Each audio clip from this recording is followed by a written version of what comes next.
I got a college degree after 15 years of taking classes behind bars, and I actually picked up my diploma in a prison gymnasium with my mother and grandfather. This was that day back in 2018, and it was a big day because it represented a lot of work. Among other things, my mother paid for every one of those classes out of her pocket. There was no financial aid, there were no student loans. If she hadn't been able to come up with the money, I wouldn't have been able to go. And it wasn't a normal college experience. I wasn't going to classes and meeting with professors and other students. We didn't have study groups, and it wasn't even done online. Everything I did was basically sent through the mail, and I did it alone.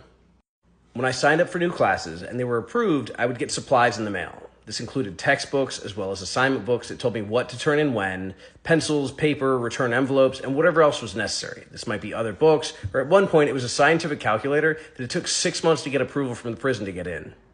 Then I would go through the assignment book and the textbook, and I would send in my first lesson. And the rule was that I couldn't send in my second lesson until I had received the first one back with notes and responses and grades. But the problem was I only had a few months to complete the class. So every time I sent in my first assignment, I would put in a note and say, hey, it doesn't make sense to wait 2 months to get this assignment back. If I only have 4 months or 6 months to complete the class, can I send in multiple assignments? And with the exception of one professor who, for whatever reason, said no, everyone else said yeah, they were happy with it. And I basically would stack up on assignments. I would do as many as I could, sometimes 4 or 5 or 6 at a time, and send them all in at the same time. And after 15 years of that, and after 15 years of having exams proctored in the library, I got that diploma.